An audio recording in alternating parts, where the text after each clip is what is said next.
Hello friends, ಹೇಗಿದ್ದೀರಾ? ಎಲ್ಲರೂ ಆರಾಮಿದ್ದೀರಾ ಅನ್ಕೋತೀನಿ. ನಾನು ಇವತ್ತಿನ ವ್ಲಾಗ್ನಲ್ಲಿ ಮಾರ್ನಿಂಗ್ ಟಿಫನ್ಗೆ ಸಬ್ಬಸಿಗೆ ಸೊಪ್ಪಿನ ಬಾತ್ ಮಾಡಿದ್ದೆ. ಸೊ ಅದನ್ನ ಯಾವ ರೀತಿ ಮಾಡಿದ್ದೆ ಅನ್ನೋದು ನೋಡೋಣ. ಹಾಗೆಯೇ ಪಾಲಕ್ ಪಕೋಡಾನ ಮಾಡಿದ್ದೆ. ಹಾಗೆಯೇ ಮೀಶೋಯಿಂದ ಒಂದು ಡ್ರೆಸ್ನ ತರಿಸ್ಕೊಂಡಿದ್ದೆ. ಸೊ ಆ ಡ್ರೆಸ್ ರಿವ್ಯೂನು ಇವತ್ತು ನಿಮ್ಮ ಜೊತೆ ಶೇರ್ ಮಾಡ್ತೀನಿ. ಅದಕ್ಕಿಂತ ಮುಂಚೆ ಯಾರು ನನ್ನ ವ್ಲಾಗ್ನ ಫಸ್ಟ್ ಟೈಮ್ ನೋಡ್ತಿದ್ರೆ ವಿಡಿಯೋನ ಲೈಕ್ ಮಾಡಿ ಮತ್ತು ಸಬ್ಸ್ಕ್ರೈಬ್ ಮಾಡಿ ಅಂತ ಹೇಳ್ತಾ ನಾನು ಇವತ್ತಿನ ವ್ಲಾಗ್ನ ಶುರು ಮಾಡ್ತಾ ಇದ್ದೀನಿ. ಸೊ ವೆಲ್ಕಮ್ ಟು ಸ್ವೀಕೃತಿ. ಸೊ ಹೋದ ವೀಕಲ್ಲಿ ಊರಿಗೆ ಹೋಗಿದ್ದೆ. ಅಲ್ಲಿ ಪಾಲಕ್ ಸೊಪ್ಪಿತ್ತು ಅಂದ್ಬಿಟ್ಟು ಪಾಲಕ್ ಪಕೋಡಾನ ಮಾಡಿದ್ದೆ.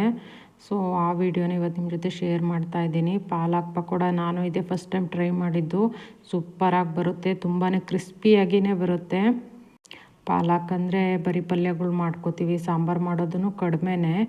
ಬಟ್ ಈ ರೀತಿ ಪಕೋಡಾನು ಮಾಡಬಹುದು. ಆದರೂ ಟೇಸ್ಟ್ ಅಂತೂ ಇಷ್ಟು ಚೆನ್ನಾಗಿರುತ್ತೆ ಅಂದ್ಬಿಟ್ಟು ಇದನ್ನು ಟ್ರೈ ಮಾಡಿದಾಗಲೇ ಗೊತ್ತಾಗಿದ್ದು. ಮೊದಲಿಗೆ ಪಾಲಕ್ನೆಲ್ಲ ನೀಟಾಗಿ ತೊಳ್ಕೊಂಡು ಚಿಕ್ಕದಾಗಿಯೇ ಕಟ್ ಮಾಡಿಕೊಂಡೆ.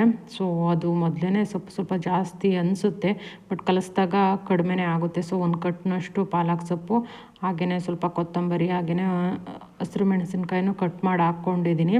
ಸೊ ಪಾಲಕ್ ಸೊಪ್ಪು ಬೇಗನೆ ನೆಂದ್ಕೊಂಡ್ಬಿಟ್ರೆ ನೀರು ಬಿಟ್ಕೊಂಡ್ಬಿಡುತ್ತೆ ಬೇರೆ ಸೊಪ್ಪುಗಳಿಗಿಂತ. ಹಾಗಾಗಿ ಮೊದಲಿಗೆ ಎಣ್ಣೆನ ಕಾಯೋದಕ್ಕೆ ಇಟ್ಕೊಂಡು ಹಿಟ್ಟನ್ನು ಕಲಿಸಿದ ತಕ್ಷಣವೇ ಪಕೋಡ ಹಾಕೋದಕ್ಕೆ ಅಂದ್ಬಿಟ್ಟು ಎಣ್ಣೆನ ಕಾಯೋದಕ್ಕೆ ಇಟ್ಕೊಂಡಿದ್ದೀನಿ. ಆನಂತರ ಸ್ವಲ್ಪ ಕಡಲೆ ಹಿಟ್ಟು, ಹಾಗೆಯೇ ಒಂದು ಜಾಮೂನ್ ಬಟ್ಲಷ್ಟು ಬೆಂಗಳೂರು ರವೆ ಅಂತಾರಲ್ಲ, ಸೊ ಅದನ್ನು ಹಾಕ್ಕೊಂಡಿದ್ದೀನಿ. ಆನಂತರ ರುಚಿಗೆ ಎಷ್ಟು ಬೇಕೋ ಅಷ್ಟು ಉಪ್ಪು, ಹಾಗೆಯೇ ಒಂದು ಸ್ವಲ್ಪ ಖಾರದ ಪುಡಿನ ಹಾಕ್ಕೊಂಡಿದ್ದೀನಿ.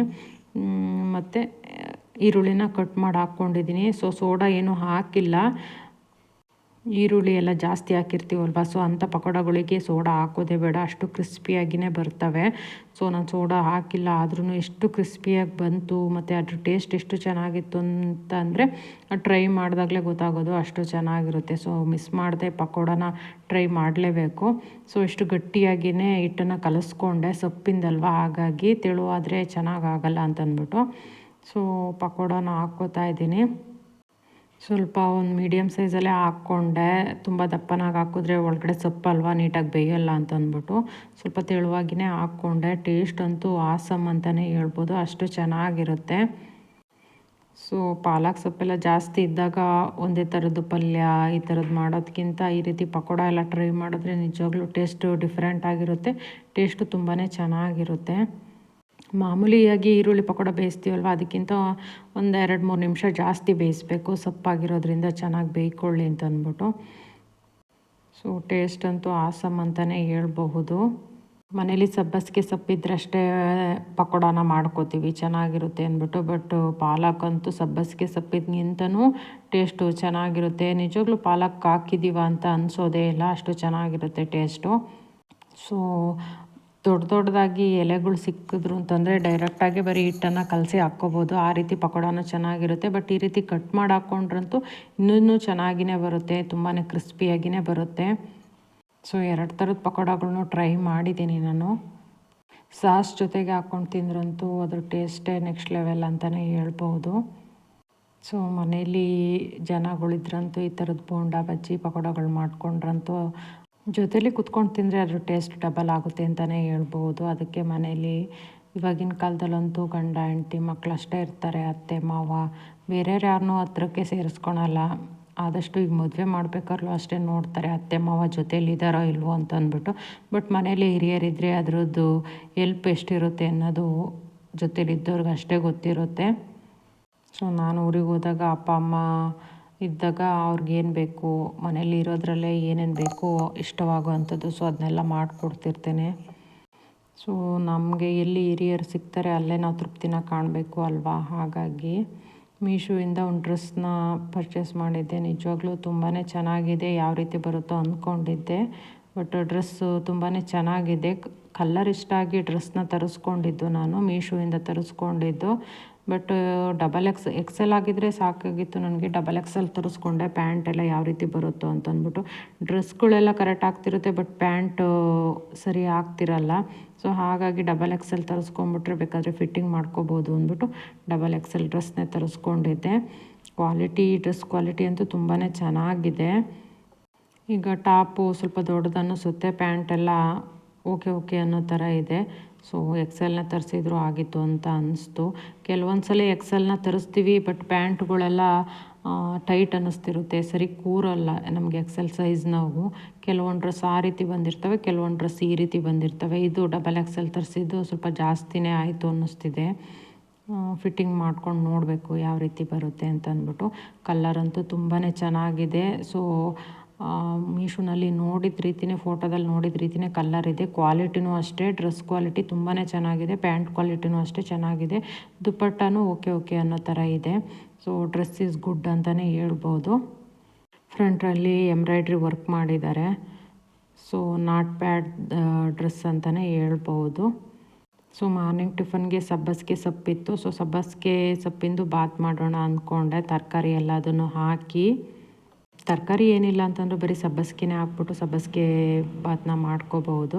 ಬಟ್ ತರಕಾರಿ ಇದ್ದರೆ ತರಕಾರಿನೂ ಹಾಕಿದ್ರೆ ಅದ್ರ ಟೇಸ್ಟ್ ಇನ್ನೂ ಚೆನ್ನಾಗಿರುತ್ತೆ. ಮೊದಲಿಗೆ ಮಿಕ್ಸಿ ಮಾಡೋದಕ್ಕೆ ಹಸಿರು ಮೆಣಸಿನ್ಕಾಯಿ, 2 ಈರುಳ್ಳಿ, ಹಾಗೆಯೇ ಚಕ್ಕೆ, ಮೊಗ್ಗು ಎಲ್ಲದನ್ನು ಹಾಕಿ ಮಿಕ್ಸಿ ಮಾಡ್ಕೊತಾ ಇದ್ದೀನಿ. ಮೊದಲೆಲ್ಲ ಈ ಯೂಟ್ಯೂಬು ಇವೆಲ್ಲ ಬರೋದಕ್ಕಿಂತ ಮುಂಚೆ ಸಬ್ಬಸಿಗೆ ಸೊಪ್ಪು ಬೇರೆ ಯಾವ ಥರದ ಸೊಪ್ಪಿತ್ತು ಅಂದರೆ ಬರೀ ಸಾಂಬಾರು ಮಾಡ್ತಿದ್ವಿ. ಈ ರೀತಿ ತಿಂಡಿಗಳನ್ನೆಲ್ಲ ಟ್ರೈನೇ ಮಾಡ್ತಿರ್ಲಿಲ್ಲ. ಬಟ್ ಈಗ ವೀಡಿಯೋಸ್ ಎಲ್ಲ ನೋಡಿಕೊಂಡು ಈ ರೀತಿ ತಿಂಡಿಗಳ್ನ, ದಿನಕ್ಕೊಂಥರ ತಿಂಡಿಗಳನ್ನ ಟ್ರೈ ಮಾಡಬಹುದು.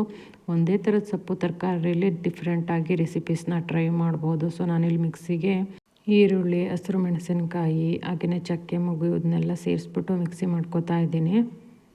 ಆನಂತರ ಒಂದು ಕಟ್ನಷ್ಟು ಸಬ್ಬಸಿಗೆ ಸೊಪ್ಪಿತ್ತು, ಹಾಗೆಯೇ ಸ್ವಲ್ಪ ತರಕಾರಿ ಇತ್ತು, ಬೀನ್ಸು, ಆಲೂಗೆಡ್ಡೆ, ಕ್ಯಾರೆಟು. ಸೊ ಇವನು ಹಾಕ್ಬಿಟ್ಟು ಮಾಡೋಣ ಚೆನ್ನಾಗಿರುತ್ತೆ ಅಂದ್ಬಿಟ್ಟು ಟ್ರೈ ಮಾಡ್ತಾಯಿದ್ದೀನಿ.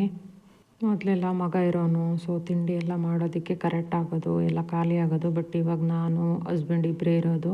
ಸೊ ಎಷ್ಟೇ ತಿಂಡಿ ಮಾಡಿದ್ರೂ ಉಳ್ಕೊಂಡಿರುತ್ತೆ. ರೈಸ್ ಎಲ್ಲ ಎಷ್ಟು ಹಾಕಿ ಮಾಡಬೇಕು ಅನ್ನೋದೇ ಗೊತ್ತಾಗಲ್ಲ. ಸೊ ನಾನಿಲ್ಲಿ ಒಂದು ಪಾವು ಅಕ್ಕಿನ ಹಾಕ್ಬಿಟ್ಟು ಮಾಡ್ಕೊತಾ ಇದ್ದೀನಿ.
ಅದಕ್ಕೆ ಮಿಕ್ಸಿ ಮಾಡ್ಕೊಂಡಿರ್ತೀವಲ್ವ ಈರುಳ್ಳಿ ಹಸಿಮೆಣಸಿನ್ಕಾಯಿ ಎಲ್ಲ, ಅದಕ್ಕೆ ಸ್ವಲ್ಪ ಸಬ್ಬಸಿಗೆನ ಹಾಕ್ಬಿಟ್ಟು ಮಿಕ್ಸಿ ಮಾಡಿಕೊಂಡೆ.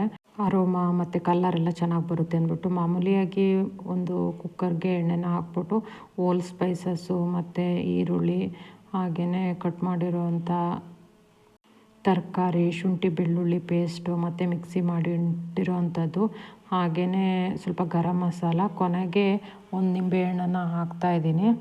ಸೊ ಅಷ್ಟನ್ನೆಲ್ಲ ಹಾಕ್ಬಿಟ್ಟು 3 ವಿಷಲ್ ಮಾಡಿಸಿದ್ರೆ ಸೂಪರಾಗಿರೋ ಅಂಥ ಸಬ್ಬಸಿಗೆ ಬಾತ್ ರೆಡಿ ಆಗುತ್ತೆ. ಸೊ ಖಂಡಿತವಾಗಿಯೂ 2 ಡಿಶಸನ್ನು ಟ್ರೈ ಮಾಡ್ಬೋದು ಅಂತ ಹೇಳ್ತಾ, ನನ್ನ ಇವತ್ತಿನ ವ್ಲಾಗ್ ನಿಮಗೆ ಇಷ್ಟ ಆಗಿದ್ದರೆ ವಿಡಿಯೋನ ಲೈಕ್ ಮಾಡಿ ಮತ್ತು ಸಬ್ಸ್ಕ್ರೈಬ್ ಮಾಡಿ ಅಂತ ಹೇಳ್ತಾ ನನ್ನ ಇವತ್ತಿನ ವ್ಲಾಗ್ನ ಮುಗಿಸ್ತಾ ಇದ್ದೀನಿ. Thank you.